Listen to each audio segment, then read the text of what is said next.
right. Welcome back to our MEA 425 media copyright and licensing presentation series. We're going to look at the user-generated content phenomenon from a music licensing point of view today. And initially, I was kind of petrified at presenting this topic because of it strikes me as being relatively complex given the speed of the technologies involved, the number of players involved, from the users to the traditional music business content owners like record labels and music publishers, the size and the kind of unique position of Google in this matter, the parent company of YouTube. And so when I got into it and was doing the preparation for this presentation, I was greatly benefited by Cone on Music Publishing Text, the most recent edition of that. Very clear writing style, excellent grasp of the information. In addition to that, however, just enough time I think has gone by since the leading edge of the very disruptive digital revolution that now questions like these have had enough time to be disruptive, be considered by the relevant stakeholders, and the responses and the situation, I think the dust has settled somewhat, that it's a really good time to look back and to kind of look at the situation as it is now. So I just wanted to kind of offer that as a preamble. Let's see. Are we? Yes, there we are. All right, let me get this over a little bit. There we go. So in terms of the overview of what we want to look at today, oops, I'm actually here, right? All right, so we're going to look at the user-generated content era in which we live, the rights that are involved in, that are implicated in by, so many users creating their own work for digital distribution, and the ease of editing, incorporating other copyright protected works into that. We'll look at the types of videos, that circulate through YouTube. We're choosing YouTube as the prime example. It's not the only example, but it's a prime example of a distribution it's an internet broadcasting / streaming service that by virtue of its sheer size fits the bill for us to consider. It's a good window to look through, I guess, look at the issue through the window and the situation of YouTube. And as a result of that, we'll look at some of the licensing and payment practices. Keep in mind, I will put a couple of examples of the YouTube licenses as they're currently written on the Canvas, the class Canvas page under resources. So you'll have that to be able to consider. Okay, so what is the user-generated content era? So it's the current era in which we live, right? Where users, or the public, anybody with an internet access and a Gmail account, can very easily be in a position that was reserved for a few larger industry players not that long ago, like TV broadcasters or record companies, for example, people who are in the position to distribute very quickly and relatively easily copyright protected content, usually for entertainment purposes, to a global audience. So the changes that have made this era possible, are the ease of production. Um, so computers with high quality cameras, or high quality cameras that are a few $1,000s as opposed to tens of thousands of dollars. Um, Digital storage, the speed of distribution. We mentioned that already with internet access. Editing software and techniques being sort of democratized, brought into the level of the user, that may or may not actually require specialized training. Um, so a vast lowering of the bar, in terms of how to get into the game. A lot of access, ease of access to pre-existing content, whether it's sound recordings, other videos that can be mashed up, and all of this creates, as you would imagine, a big mess, or at least a lot of gray area for copyright, to put it lightly. And so it's that sort of understatement there about what does this mean for copyright that really I think gives one cause to step back and pause and be like, how huge of an issue is this? And I don't think that even 10 years ago that a presentation like this would have the same benefit of distance and objectivity to stand back and kind of see the picture as we do now. And I'm not saying that this is the greatest presentation on the topic. I'm sure it's far from perfect, but nonetheless, the fact remains that the seeing the forest from the trees when you're in the middle of the nuclear blast, or whatever metaphor you want to use for the disruption of digital technology on media industries, is a far different matter from waiting for the cloud to part and the dust to settle, and etc. So as we mentioned, looking at the situation through YouTube is a strategic choice, because they sort of are emblematic of the time, and as the largest distributor of user-generated content, at least, even as of 3 or 4 years ago, they hit the 400 hours per minute threshold, and so that means that every minute of every day, another 400 hours of content was being uploaded to YouTube. And then it wasn't long after that they hit the quote billion hours per day. And so you think, how long would it take you to sit down and watch a billion hours of programming, of content? That's how much is being curated to some extent by YouTube every single day. And so what kind of rights and what kind of works are implicated? So usually, we're talking about a wide variety of works, from those that are already, distributed in traditional media avenues, like made-for-television movies, down to music videos, cinematic films, television episodes, commercials, documentaries. So, sort of professional standard. But what makes YouTube is, of course, the user-generated part. And so what do these new sort of desktop publishers, right, the democratic sort of creative population, how are they using it? And so it goes as far as your imagination really cares to guess.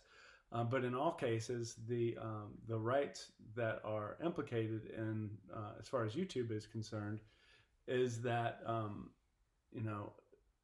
there is the permission required to quote affix a work. And so you think about the requirements for copyright being that you've got an original expression in a retrievable form, right? So it's a fixed form, and so YouTube becomes the at once not only the means of distribution of the work, but also a tangible, or because these works are on hard drives somewhere, quote the cloud, um, these works are in fact retrievable.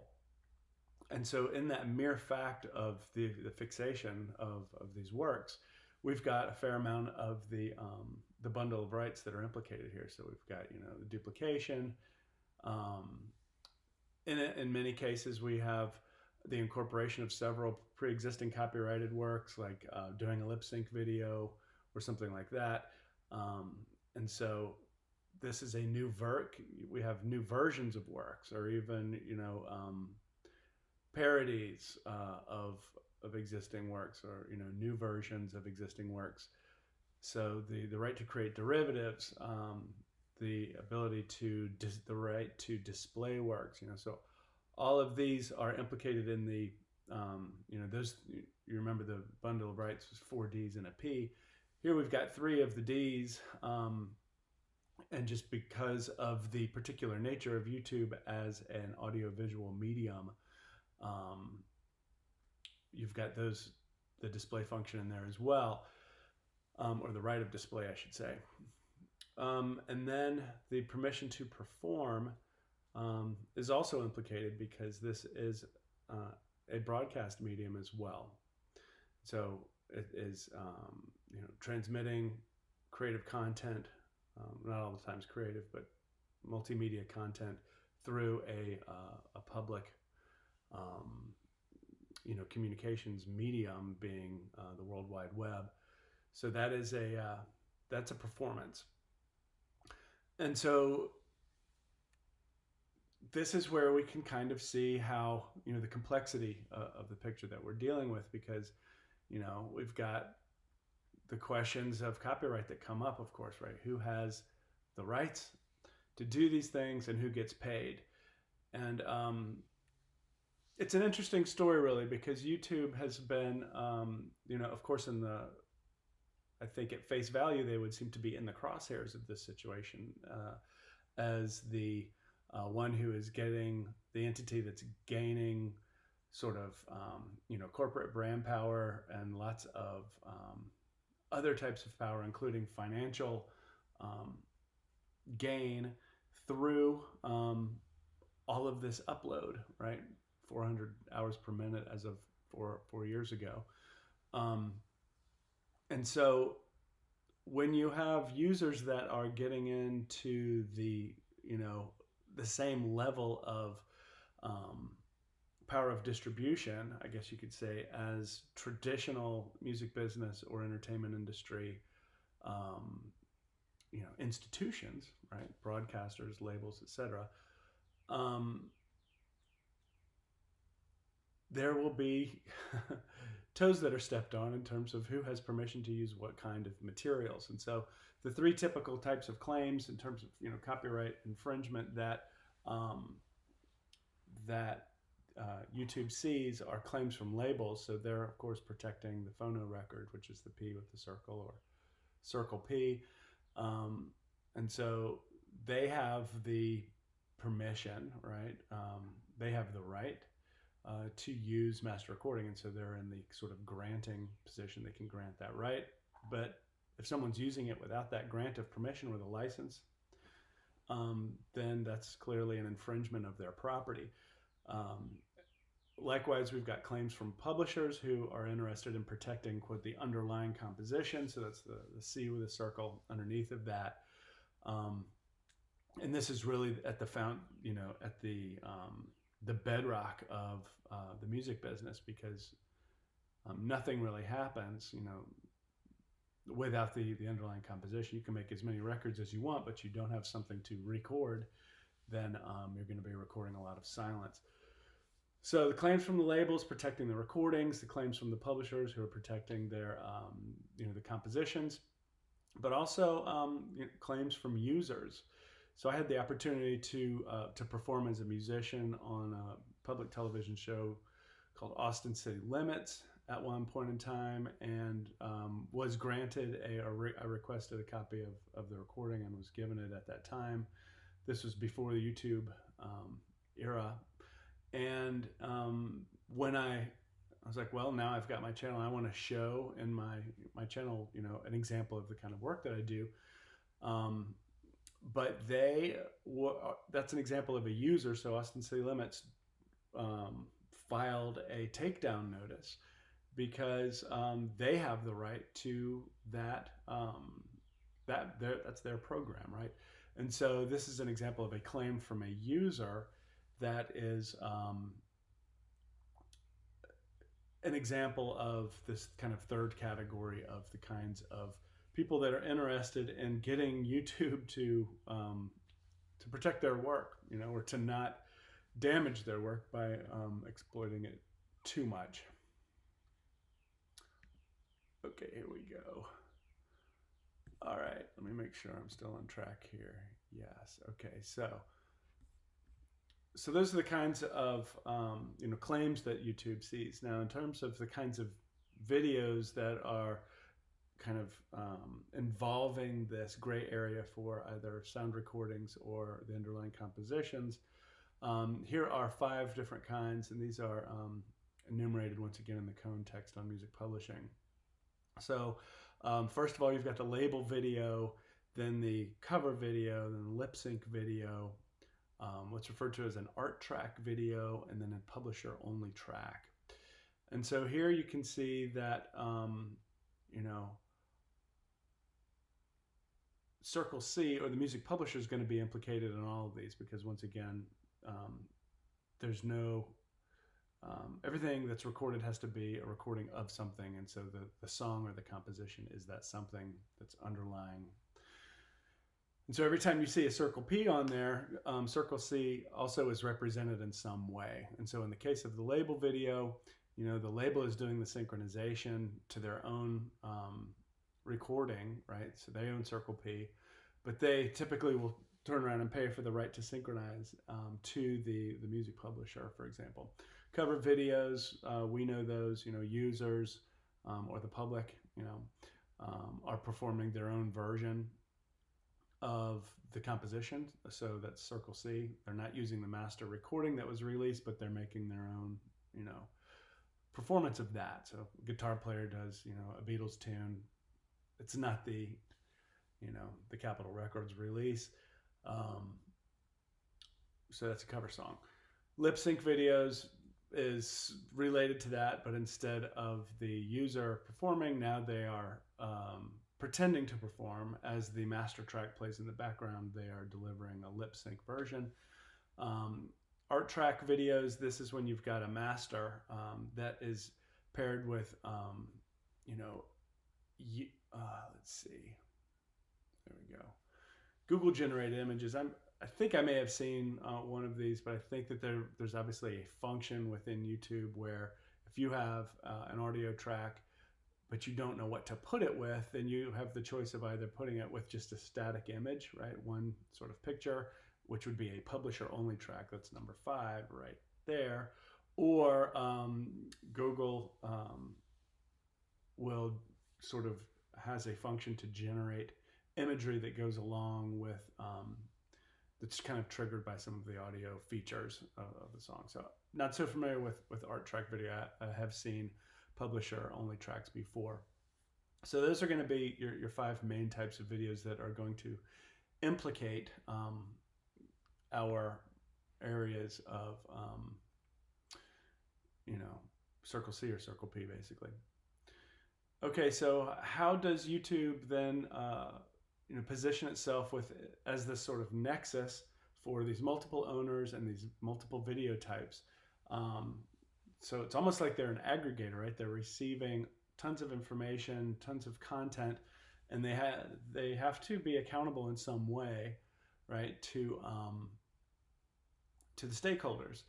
And so in the case of the master use license, or I guess in the case of licensing, YouTube provides 2 primary types of license. One to the labels or the owner of the phono records, so a master use license, and then the other one for the underlying composition, which would be the publishing license. And then they also have international licensing practices, which tend to vary by country. We'll get to that at the end, but really we want to focus on these top 2 here, as examples of how YouTube is responding to their sort of place in time here. Okay, so we'll start with master use. So how does YouTube position itself relative to the interest of the record labels? So three of the five video types have Circle P represented in the description, right? We've got the label video, the art track video, and then the lip sync video. So the original sort of recording, the master recording that the label has created, is being used in some way in all three of those. So in the case of the label video, the record label themselves will be, entitled to 50% of net revenue.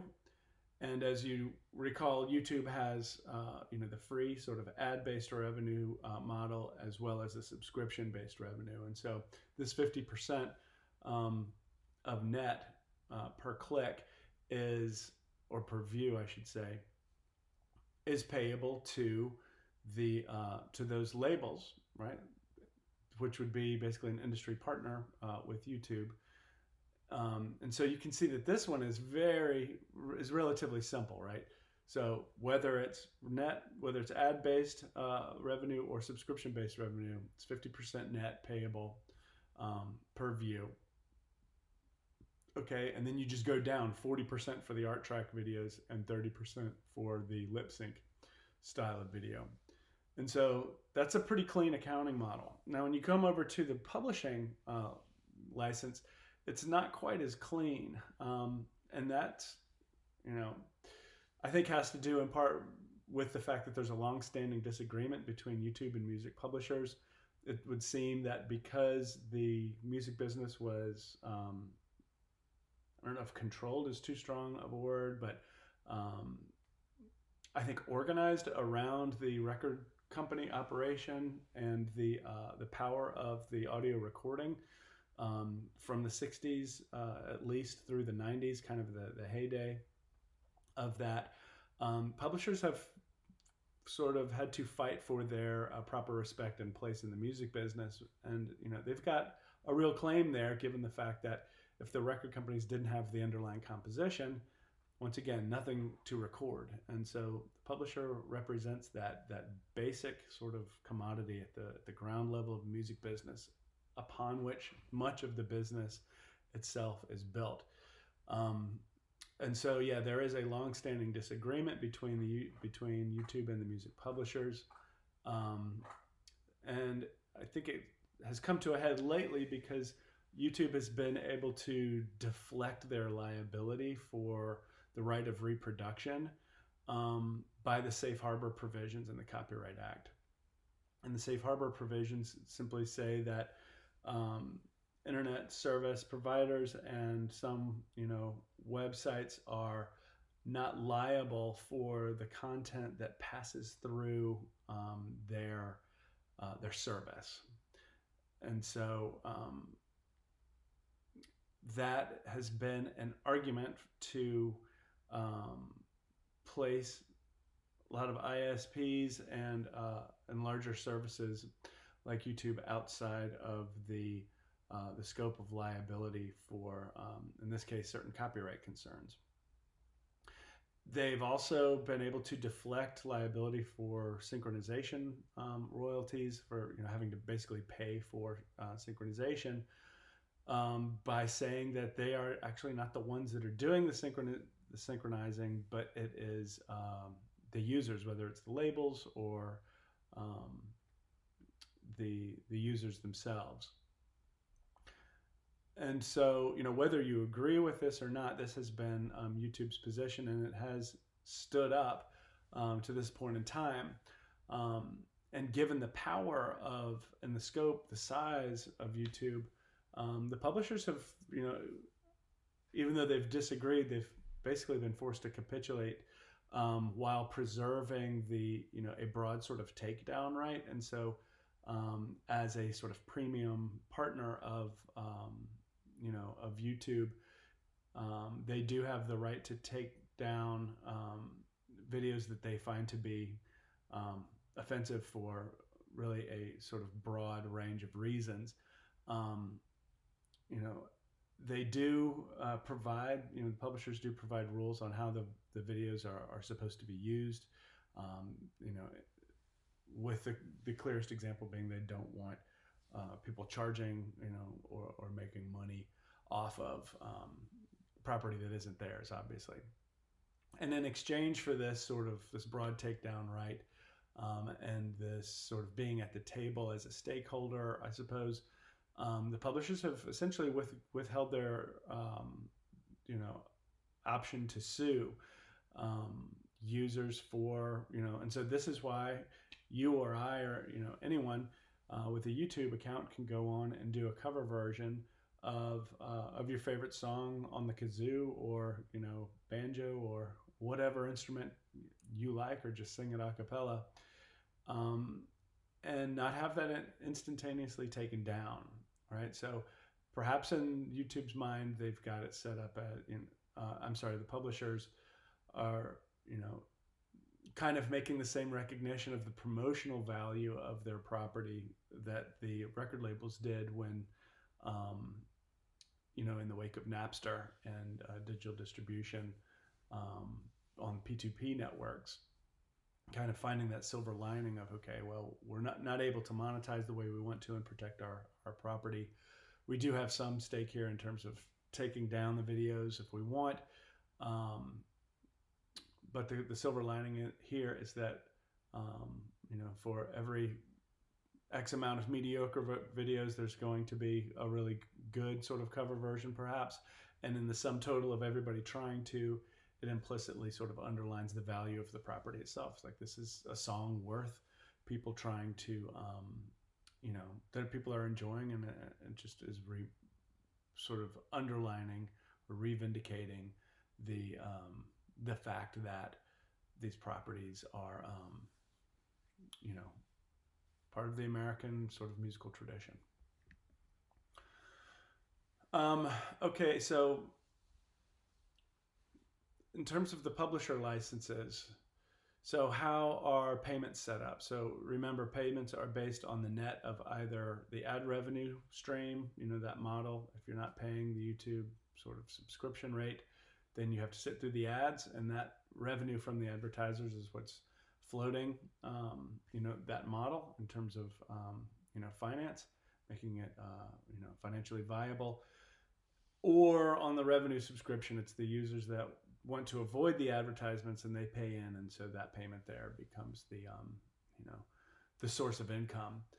And so in the case of label videos, YouTube doesn't pay the publishers anything, because the publishers have already been paid by the labels for the opportunity to synchronize and to create those videos. So the synchronization of the song to a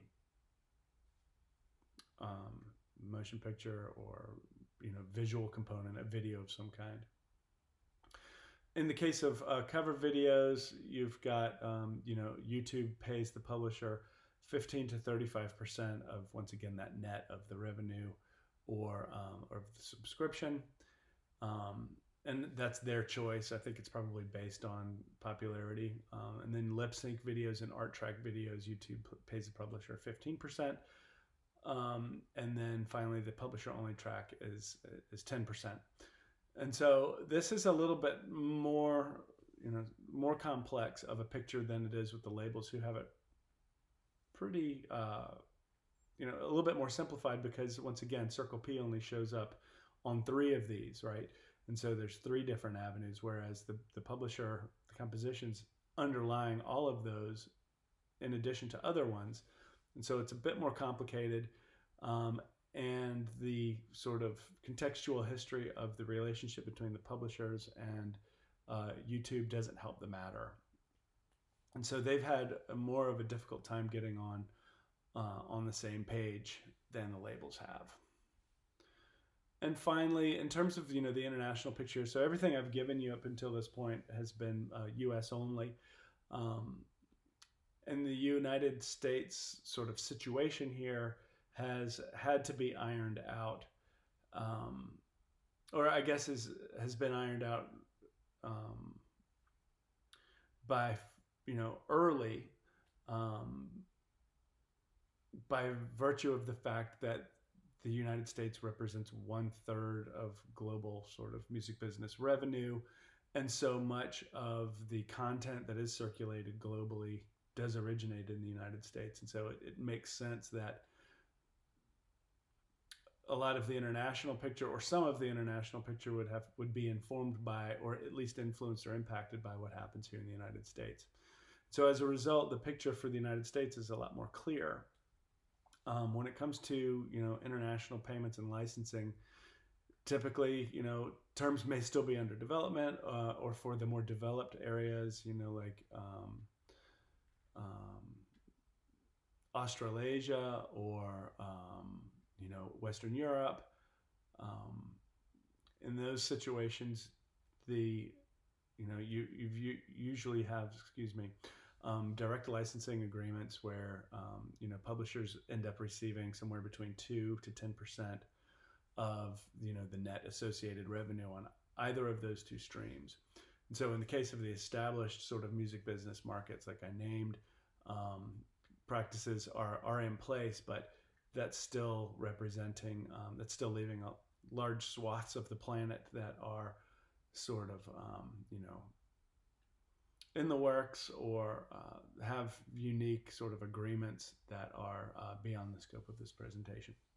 So a lot of information there, but it's an important picture to see, um, and it does require a fundamental knowledge of copyright. That's why we spent the first 4 weeks of the class dealing with the difference between Circle C and Circle P, and who are the main players representing each, and how an infringement case works, and what are the rights of the copyright holder. Like, all of that stuff is in here, and so that is, if you are having problems understanding this section, I do recommend you go back and check out some of those earlier presentations.